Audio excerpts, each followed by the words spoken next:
नमस्कार मेरे अलीगढ़ स्टडी परिवार के सदस्यों। मैं आपका दोस्त विवेक आपका स्वागत करता हूं।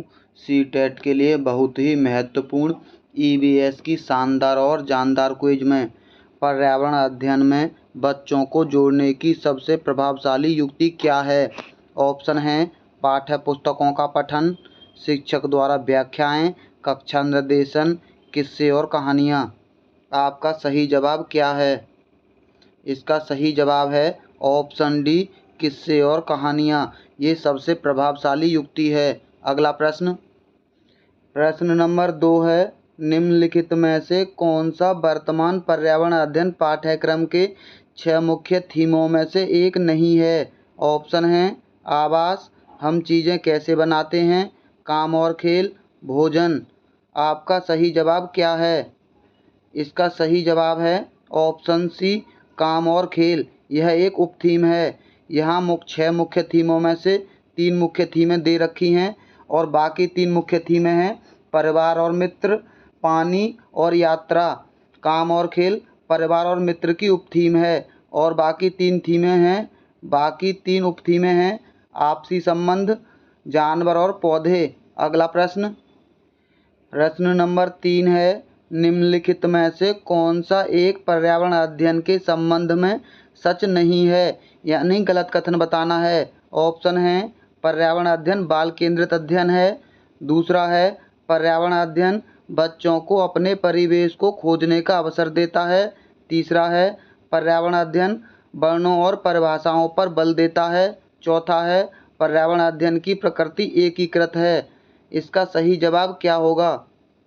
इसका सही जवाब है ऑप्शन सी, पर्यावरण अध्ययन वर्णों और परिभाषाओं पर बल देता है। ये कथन गलत है। अगला प्रश्न नंबर 4 है, निम्नलिखित में से क्या पर्यावरण अध्ययन में आकलन के लिए संकेतक नहीं होना चाहिए। ऑप्शन हैं सहभागिता, याद करना, प्रश्न पूछना, न्याय और समानता के प्रति सरोकार। इसका सही जवाब क्या है?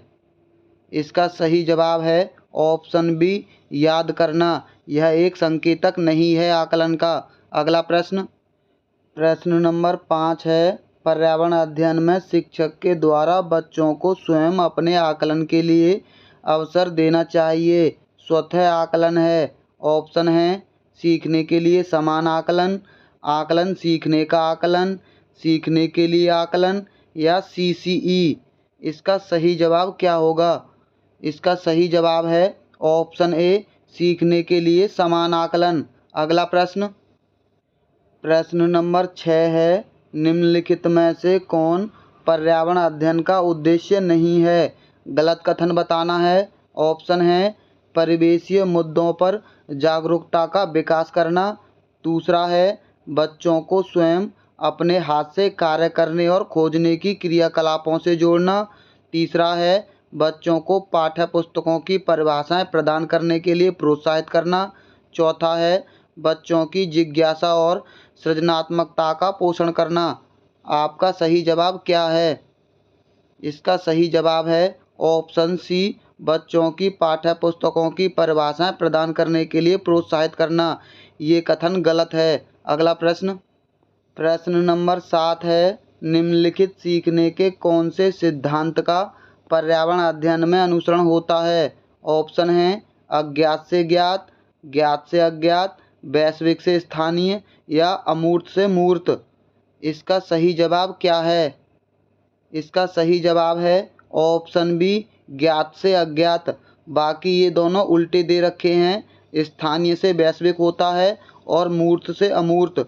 अगला प्रश्न नंबर 8 है, निम्नलिखित में से कौन सा पर्यावरण अध्ययन में सीखने का रचनात्मक आकलन का साधन नहीं है।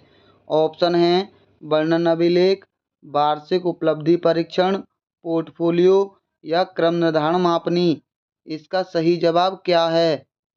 इसका सही जवाब है ऑप्शन बी, वार्षिक उपलब्धि परीक्षण। यह आकलन का रचनात्मक साधन नहीं है।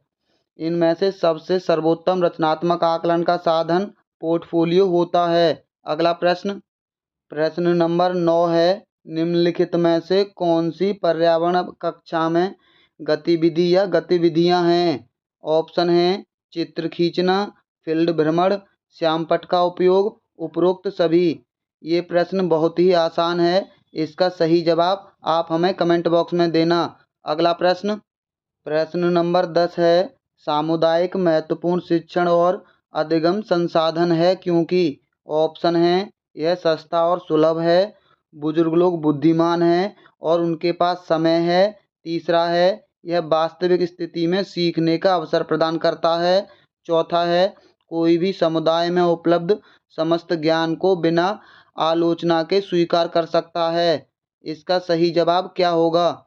इसका सही जवाब है ऑप्शन सी, यह वास्तविक स्थिति में सीखने का अवसर प्रदान करता है।